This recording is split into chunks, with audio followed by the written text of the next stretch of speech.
예수님께서 가나안 여인을 보시면서 들려주신 말씀이 결국은 믿음의 이야기이셨다는 것, 여러분 계속해서 반복해서 듣게 됩니다. 특별히 그 여인의 믿음을 여자의 믿음이 크다 그러셨습니다. 이 크다라는 낱말에는 중요한 의미 하나가 있습니다. 물론 이 단어는 웅장하고 거대하고 양이 많은, 그래서 큰이라는 의미를 가지고 있지만 이 단어의 가장 핵심적인 의미는 주목할 만한 이라는 의미입니다. 그러니까 주님께서 가나안 여인의 믿음을 보시면서 뭐라고 말씀하셨냐 하면, 이 여자의 믿음은 주목해 보아야 할 믿음이다 라고 말씀하신 겁니다. 주목해야 된다고요. 물론 거대하니까 모든 사람이 보게 되겠죠. 큰 빌딩이라면 모든 사람의 눈이 자연스럽게 그곳을 바라보게 되겠죠. 그래서 큰 거죠. 그런데 이 믿음의 크다라는 말씀은 이 여인의 믿음은 주목해야 한다라는 겁니다. 그 믿음의 모습이 어떠했는지 여러분 기억하시지 않습니까? 그녀에게는 이런 믿음이 있었다 그랬습니다. 하나님의 침묵의 시간을 잘 견뎌낸 믿음, 이게 주목할 만한 믿음이라는 거죠. 침묵의 시간이 길어지면 길어질수록 우리는 당황하기 시작합니다. 어찌할 바를 몰라 합니다. 그럼에도 불구하고 그 침묵의 시간을 잘 지나가는, 견뎌내면 그 믿음은 점점 더 견고하여져서 흔들리지 않게 된다라는 거죠. 그것만이 아닙니다. 수많은 상황에 좋지 않은 그 시간, 그 환경을 통과하면서 그녀는 점점 더 주님 앞으로 나갔죠. 제자들이 저 여인을 떠나보내십시오 라고 말할 뿐만 아니라 주님께서도 이스라엘 백성 외에 내가 보냄을 받지 않았으니 이방인 당신에게까지 내가 신경 쓸 수 없어 라고 말하는 그 모든 상황을 겪으면서도 그녀는 멀어지지 않고 점점 더 주님께로 가까이 나와 어느새 주님의 발 앞에 엎드려 절하면서 저를 도와주십시오 라고 말했다는 거죠. 견고한 믿음은 그렇습니다. 상황에 관계없이 한 걸음 한 걸음 더 주님께 나아가 그분의 도움을 호소하는 겁니다. 오늘 말씀은 드디어 이 가나안 여인의 믿음의 클라이맥스, 사실은 주님의 말씀에도 이야기의 최고조에 이르게 되는 그 상황을 맞이하게 됩니다. 이 가나안 여인의 큰 믿음, 주목할 만한 믿음이 어떠한지 오늘 말씀을 통해서 확인해 보시기를 바랍니다. 먼저 26절 말씀 함께 읽겠습니다. 시작. 대답하여 이르시되 자녀의 떡을 취하여 개들에게 던짐이 마땅하지 아니하니라 그랬습니다. 어떤 상황인가요?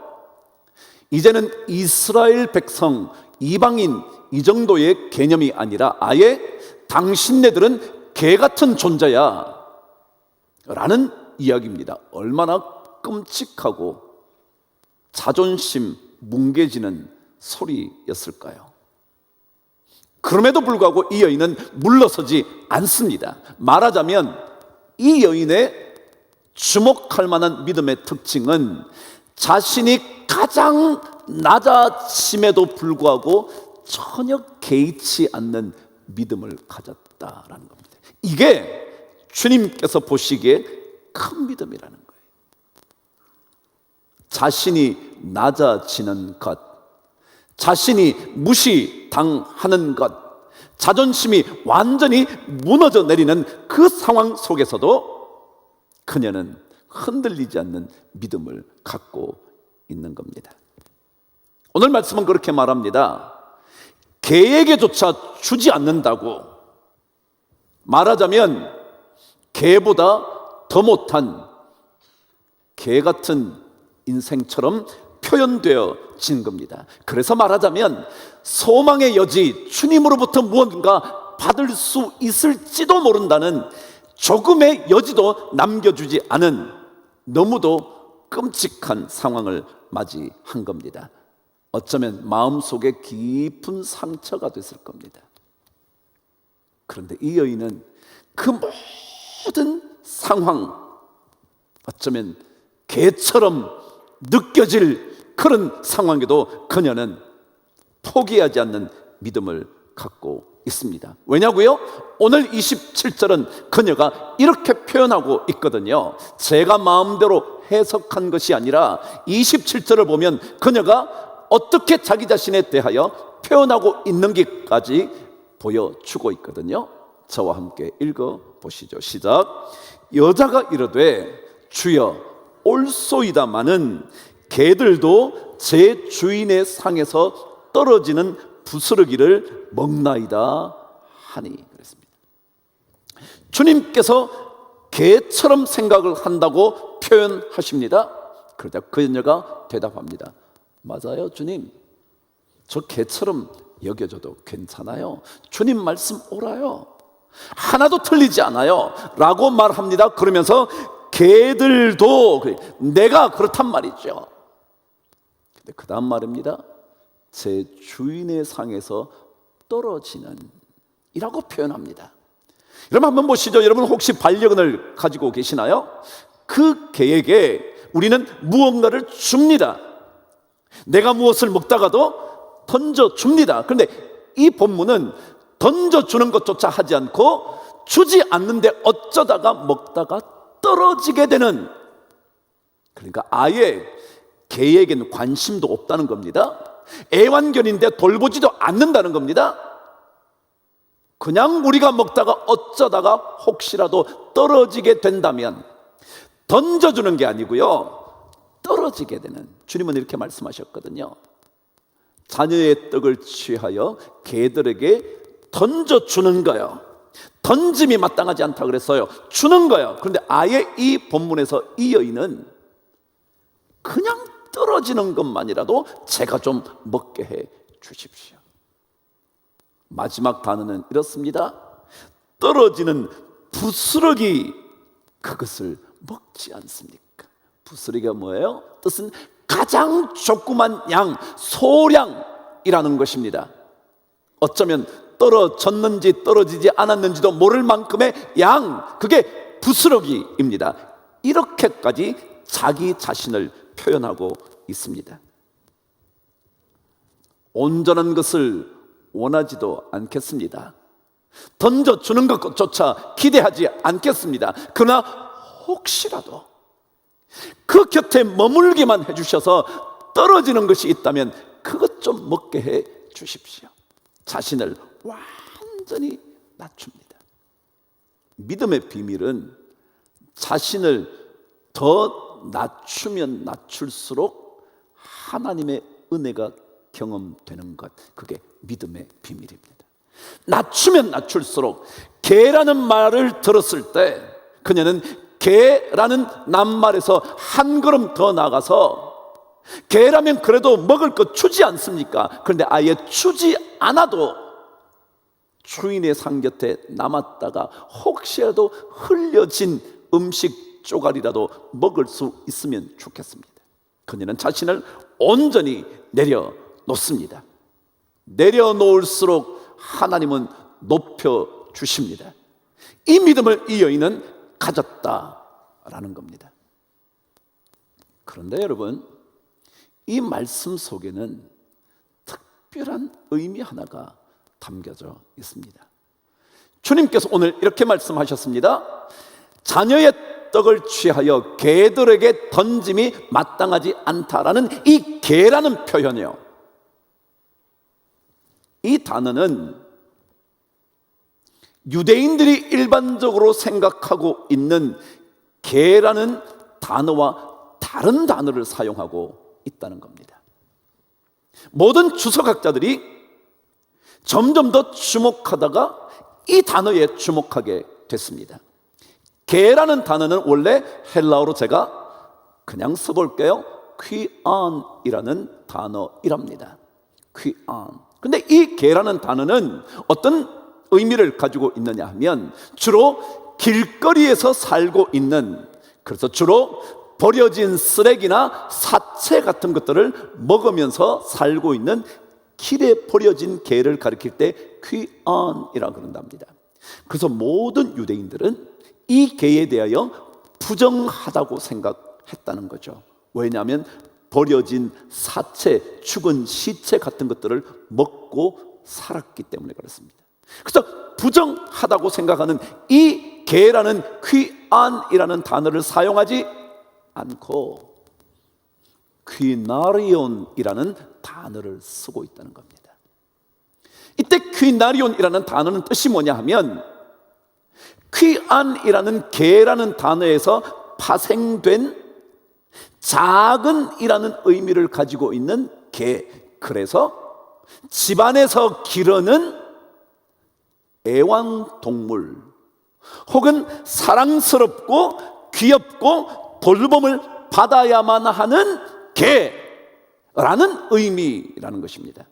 그러니까 주님은 이 여인을 향하여 개라는 표현을 할 때 버려진 동물, 부정한 동물로 생각하는 것이 아니라 사랑과 돌봄을 받아야 하는 그 동물이라는 표현을 사용하고 계시다는 것입니다. 그렇습니다. 주님은 어느 누구도 함부로 무시하지 않습니다. 아무리 보잘것없는 인생을 살아도 주님은 절대로 그 사람을 무시하시지 않습니다. 못 배웠다고요? 비천한 직업을 가졌다고요? 외모가 진짜 남들에게 매력적이지 못하다고요? 집안이 번듯하지 못하다고요? 아니요. 그것과는 아무 관련 없이 주님은 모든 사람을 향하여 사랑의 마음을 가지고 있는 거예요. 돌보아야 한다. 정말 귀엽고 사랑스러워서 돌보지 않으면 안 되는 그 단어를 사용하고 있다는 겁니다. 이런 단어를 문법에서는 치소사라 그럽니다. 치소사라는 말은 무슨 뜻이냐면 작은 것을 지칭하여 말하는 단어, 그 치소사입니다. 그러니까 퀴안이라는 단어의 치소사가 뭐냐면 퀴나리온이라는 단어이라는 거죠. 작은 것을 지칭할 때, 여러분 영어도요, 고양이가 cat입니다. C-A-T 아시죠? 근데 작고 귀여운 고양이를 뭐냐면 kitten이라고 그럽니다. K-I-T-T-E-N, kitten. 조그만 고양이. 개를 dog이라고 그럽니다. 잘 아시죠?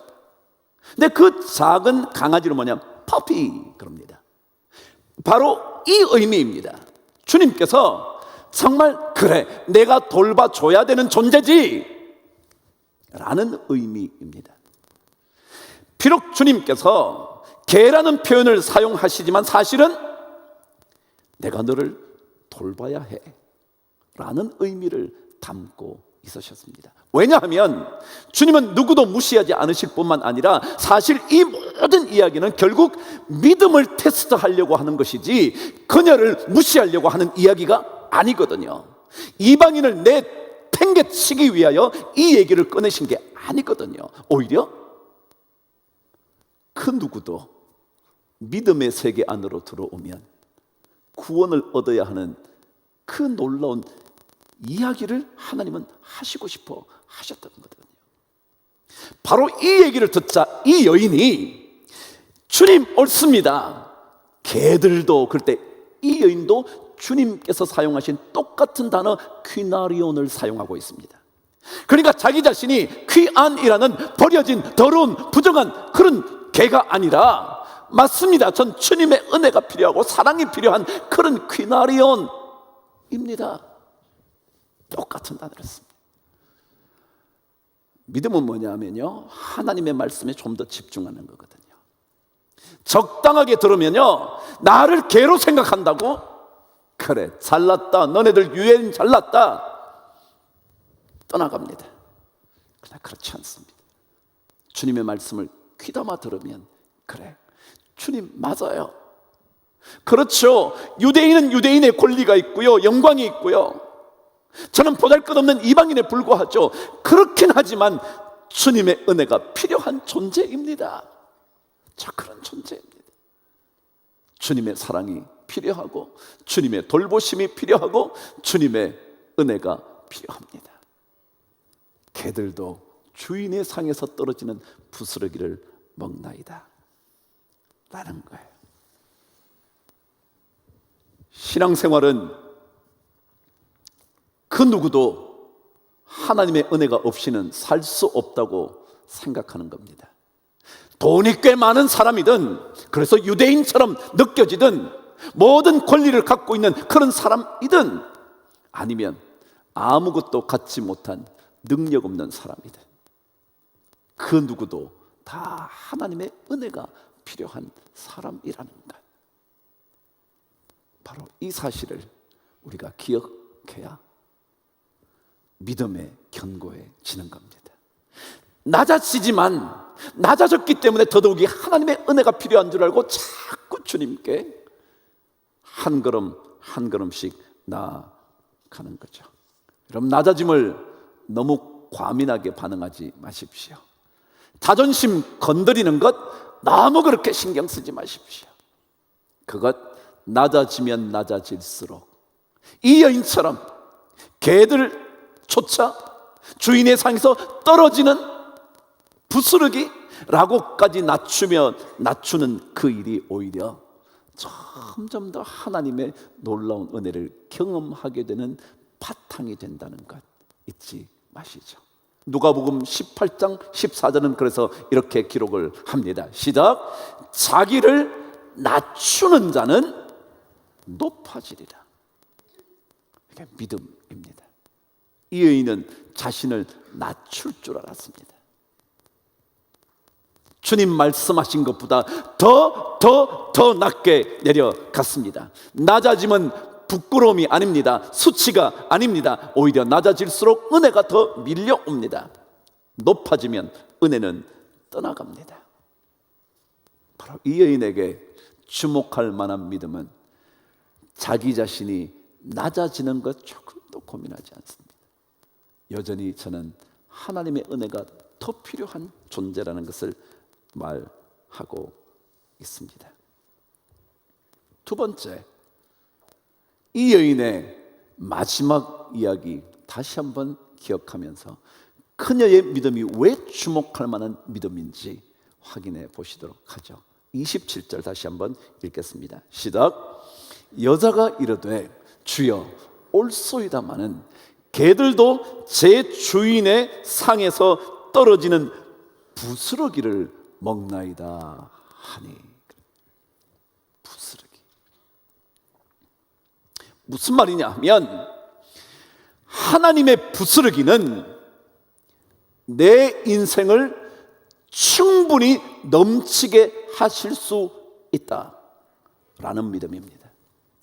주님께서 우리에게 주시는 것은 아무리 보잘것없어도 내 인생을 충분히 넘치게 할 수 있다. 그래서 주님, 저 부스러기만 있으면 됩니다. 그것만 있어도 저는 충분합니다. 이게 그녀의 믿음이었습니다. 마치 12년 혈루증을 앓던 여인이 주님의 뭐요? 옷가에만 손을 대더라도 나음을 얻으리라고 생각하는 거예요. 똑같습니다. 백부장처럼요, 오시지 않고 말씀만 하셔도 된다는 그 믿음이요. 온전한 것 주시지 않아도 됩니다. 어쩌다가 흘리게 되는 부스러기 하나만 있어도 제 인생은 충분할 수 있습니다. 그렇습니다. 주님의 부스러기는 우리 인생에 충분히 넘칠 만큼 만들어 주실 수 있는 능력의 부스러기입니다. 오병이어는 5,000병, 4,000명, 7,000명, 수천 명을 먹이고도 남을 수 있는 것입니다. 의도적으로 준 것도 아니라 어쩌다가 알게 모르게 흘려진 그 부스러기조차도 우리에게 임하기만 하면 그것은 충분히 내 삶을 살릴 수 있다고 믿는 믿음이 그녀에게 있었다는 사실입니다. 여러분, 하나님의 부스러기는 결코 작지 않습니다. 하나님의 부스러기는 결코 보잘것없는 찌꺼기 아닙니다.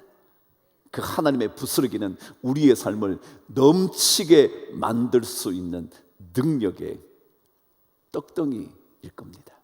아브라함과 롯의 이야기를 잘 알고 계시지 않습니까? 롯이 좋은 땅을 차지해서 갑니다. 물이 흘러넘치는 여호와의 동산 같은 땅을 다 가져가 버리고 맙니다. 아브라함에게 남은 것은 부스러기 땅이었습니다. 그러나 그 땅이 바로 젖과 꿀이 흐르는 땅이었습니다. 부스러기 땅이었는데, 진짜 좋은 땅은 다 가져가 버렸는데, 그러나 그 땅은 소돔과 고모라의 땅이었고 아브라함에게 남은 땅은 젖과 꿀이 흐르는 땅이었습니다. 하나님의 부스러기는 결코 모자라는 법이 없습니다. 그래서 시편 기자였던 다윗은 그렇게 고백하지 않았습니까? 여호와는 나의 목자시니 내가 부족함이 없으리로다. 그거 아닌가요? 그리고는 그 시편의 마지막으로 갈 때 그가 고백합니다. 내 잔이 넘치나이다. 믿음은 이것을 고백하는 겁니다. 하나님의 보잘것없는 지혜가 우리의 엄청난 지식에 비할 바 못 된다고. 하나님의 부스러기는 우리 인생의 가장 거대한 것보다 더 엄청나다고. 그래서 이 여인은 그것을 합니다. 부스러기만 먹어도 됩니다. 주님, 그것만 하면 충분합니다. 하나님은 만일 부족하다고 생각하시면 능히 더 주실 수 있는 분이십니다. 사무엘하 12장 8절은 바세바의 사건을 지나고 난 다음 나단이라는 선지자가 하나님의 말씀을 다윗에게 전하는 내용입니다. 사무엘하 12장 8절을 저와 함께 읽어보도록 하시죠. 시작. 만일 그것이 부족하였을 것 같으면 내가 네게 이것 저것을 더 주었으리라. 여러분, 하나님은요, 부족하다 생각되면 더 주실 수 있는 분이거든요. 우리에게 부스러기 내려주실 때 여러분 이렇게 말씀하셔요. 하나님, 저 이것만 하면 됩니다. 왜요? 하나님이 부족하다 생각하시면 이것저것 더 주실 거거든요. 근데 이 믿음의 테스트요, 부스러기를 받았을 때 하나님, 전 이것만 해도 족합니다. 이것이 내 삶에 차고 넘치는 은혜의 물줄기 될 줄 믿습니다. 그런 사람에게는요, 하나님께서 내 믿음이 크도다 내 소원대로 되리라, 그렇게 말씀하실 거거든요. 그래서 여러 인생의 어려운 상황 속에서도 여러분 하나님을 찾아야 합니다. 그분을 찾아뵈면 반드시 만족시켜 주실 겁니다. 시편 34편 10절을 읽고 오늘 말씀을 마치도록 하죠. 읽어보실까요? 시작. 여호와를 찾는 자는 모든 좋은 곳에 부족함이 없으리로다. 아멘. 부스러기 괜찮습니다. 개처럼 여겨져도 괜찮습니다. 어쩌다 떨어지는 그것 하나만 있어도 우리 인생은 넉넉해집니다. 하나님 찾는 일 포기하지 않으시는 여러분 모두 되셔서 우리 모두 이 믿음의 테스트를 통과함으로 여러분과 제 안에 있는 하나님을 향한 소원이 다 이루어지게 되기를 주의 이름으로 축복합니다.